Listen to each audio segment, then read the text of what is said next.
What's up, Jake? What's up? What's up? How are you? I'm doing great. How are you? I'm good. It's nighttime where you are, is it? Yes. It's around 10 p.m. or something like that. Yeah, it's pretty late.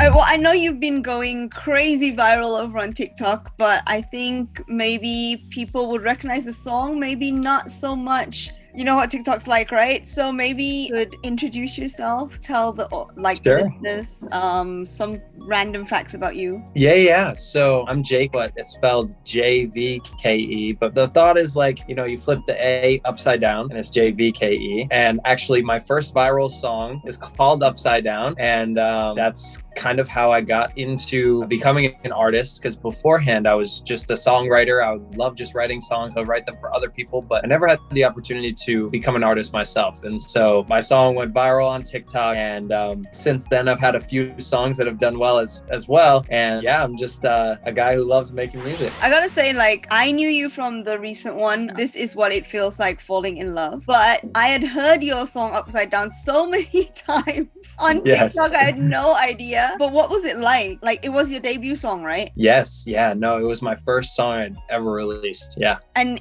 It was like, everywhere. yeah, no, it was the most amazing and insane experience. I started hearing it like on my TikTok For You page. It was like everywhere. And I was like, wait, this is about to like keep going. And so it was at like a million videos. And then Charlie D'Amelio made a video to it. And I was like, uh-oh. So I called the person who's now my manager, and I was like, yo, this person just used my sound. Like, what does that mean? Is there any way we can like, monetize this, or like, what do we do? Because we didn't know. And by that time, he was like, yo, put together a song as fast as you can, and then we're gonna release it as fast as we can. And by that time, the sound already had 5 million videos done to it. And we released the song, and then it ended up jumping all the way to 15 million over that span of time. So it was a crazy ride, and it just kickstarted my music career. So that song, when it went viral, it wasn't a full song yet. No, it was just 15 seconds, and I was a mashup of a few different songs, and I just put my own little tag at the end of it, and I had to rush to finish it. It was insane, but it all came together really well in the end. And then Charlie Puth jumped on it, right? Yes, he did. It was such a crazy moment. I've been a big fan of him for a long time, and yeah, just to know that such a crazy moment could happen on TikTok, and then it like transferred over, and like one of the pop legends jumped on my song. It was like, man, this is insane. How did that happen? Like, did your management approach him? Was he interested in the song first? Yeah, so my management is actually pretty close with his, but he had been hearing the song a lot on his TikTok For You page, and he posted on Twitter like, yo, what's your guys like favorite TikTok song right now, and stuff like that. And we were just kind of connecting the dots, drawing some strings together, and my manager reached out, and then I kind of reached out to him through TikTok as well, and then he duetted me. This whole thing happened, and it all came together, and like it was just crazy. I went to his house, we made a TikTok together. It was insane. Okay, and I was reading like you wrote for like some K-pop groups before dropping your own music. Yes. No, I had been just, songwriting for a long time. Before Upside Down came out, I had like around 400 songs already written. So I was always just trying to write new music. And I had sent that music out. And I got a placement with Super Junior. And I have a song that hasn't come out yet, but I wrote it for Jason Derulo, a bunch of cool stuff like that. So all that happened though before Upside Down. So what were the songs that you wrote for Super Junior and EXO? So the EXO one didn't end up coming out, but the Super Junior one is out, and you can look it up. It's called Offline, and it's just like a nice little kind of summer vibe. It's pretty cool. Okay, K-pop is huge over here, so like the fans are gonna really love that. And I know you've got a new one of your own coming out, right? It's called Anxiety. Yes. No, my new song Anxiety came out just a little bit ago, and yeah, that's like the most recent one. I had always wanted to write a song about it because it's something I struggled with when I was younger. I always had a hard time writing about it, but then all of a sudden it just came to me, and I just wrote it down, and then recorded it, and now it's out. So yeah, I love like your little dances in your videos. Like for Anxiety, you did like a whole like dance to it on TikTok, and yes, it's kind of because it's talking about anxiety, but it's kind of like an upbeat-ish kind of song, right? Yeah, no, it kind of, my thought with it was like, let's make a song about anxiety, but like when you're feeling anxious, you go listen to that song and it helps you to get out of that mentality. So I wanted to make it to have an upbeat and a encouraging vibe rather than just the same exact feeling as anxiety. But a lot of people also probably know you from all the TikToks that were used with "This Is What Falling in Love Feels Like." Very long song title. Yes, very long. And you never actually say those words, right, in the song? No, it not exactly in that way. It says "This is falling in love," but that's not the full title. The title came to me. I was like, man, like, and it was kind of coming just from how I made the song. My idea was like, I want to make a song that like the sound of it makes you feel like what falling in love feels like, if that makes sense. So I just wanted to make the feeling of love come out in a song. And so I was just like, let's call it "This Is What Falling in Love Feels Like." So that's how it came to be. Okay, well, I want to play a little game with you. It's called "This Is What Falling in Love Feels Like," and I'm gonna ask you to describe love as a feeling or a smell or something like that. Okay, well, let's start with the easy one. Feeling. This is what falling in love feels like. What is the feeling of falling in love? I would probably say the feeling of skydiving. Probably that. Just like the exhilarating, like free and just like wind blowing in your face type of thing. Like when it happens, you like literally go into free fall, right? You can't stop it. Yes, exactly. Okay, what about smell?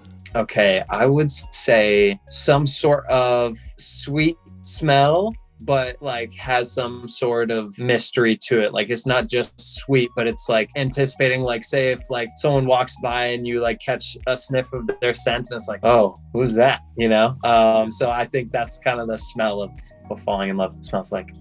Okay. What about a movie? Oh, that's tough. I would probably go with a Disney movie. Pretty much any of those. Like, I think my favorite is Tangled. Probably Tangled, which definitely has one of my favorite storylines of the Disney princess movies and whatnot. But yeah, definitely Tangled. What about love as a food? I love food in general, so pretty much anything. But if I had to pick something, I would say cereal, because I'm obsessed with cereal. I love cereal, any type of cereal. What's your favorite, like your current favorite cereal? I would have to go with a mixture of Lucky Charms and Fruity Pebbles. Put them together. That's my favorite.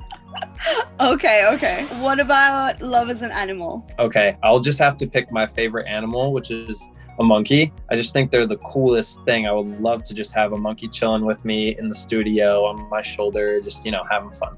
So, monkey. Love as a song. I would have to go with This Is What Falling in Love Feels Like, because that's what it feels like. So definitely listen to that song if you haven't yet, because you'll get to experience what a song that expresses that feeling of love, I guess. I don't know. And you've also got your first movie soundtrack, right, for Clifford the Big Red Dog? Yes. What was that call like? How did that happen? Yeah, so about a year ago, right when Upside Down had come out and, my name was starting to circulate a little bit, the team that was putting together Clifford reached out and they were like, hey, we have this song that we really love and we love your voice and we want your voice on it. And so I was like, totally, let me hear the song. And I love the song. It's called Brand New Day. It was actually written by AJR, who's a really big group here, and they're super dope. I definitely want to work with them in person someday. But yeah, they wrote the song and they loved it. And I actually used to watch Clifford as a kid. It was one of my favorite shows. So it was a cool little moment for me, for sure. Oh, so you didn't write that song? No, nope. Okay. Because I saw the TikTok of you and your mom. Yeah, so we actually, I reproduced a good chunk of it just to make it sound a little more modern, because it was a bit more alternative. So yeah. Do you make music with your mom a lot? Yeah, so when it comes to actual creation, the big secret is that my mom doesn't actually make them like on the spot. I'll usually come up with the stuff ahead of time and make it really digestible so that she can go in and play each piece. But it takes a lot of skill to actually be able to play it in the right timing and, be able to replicate it. So she's great at it. But I'll say it was kind of crazy. And that's what I think made it so viral, is I would spend like hours on a beat and then I would make it look like my mom just made it on on the spot, you know? And so that was kind of the whole thing. It's like, wow, how can she do that? Yeah, so it's cool. Yeah, I do like the family element in it. Somehow Yes. it makes everything seem so much like warmer, I feel. Yes, totally. We're very close. Well, it looks like 2021 was a pretty exciting year for you. Yes. A lot of things happened. Yes. No, yeah, it was, you know, This Is What Falling in Love Feels Like blew up, and I did my first 3 shows, and that was actually the first song in all 3 shows. And just to come out to that violin, it was just like a really cool moment, and everyone was freaking out. I was freaking out, and it was so much fun. Well, I hope we get to experience that. Maybe you coming over to Malaysia sometime next year. Yes. No, I actually just went to Mexico, just got back. So I'll definitely have to take a trip over. That would be so much fun. Well, what else can we expect for 2022? Yeah. So I've just been writing a lot of songs, planning on putting together potentially an EP or an album. But I'm going to post a few more songs on TikTok, and then I'm going to see where we're at. And I'll probably put together like a full project so that people can go and listen to 5, 6, 7, 8 songs in a row just in one shot, because I don't have a ton of music released. So that's probably the plan for 2022. Okay, so we'll hopefully get that album. Yes, totally. All right, well, thank you so much for talking to me. It was a lot of fun. Oh yes, this was so much fun. Thanks for having me. Yeah, hopefully next time we'll be in the studio in person. Totally. Sounds good.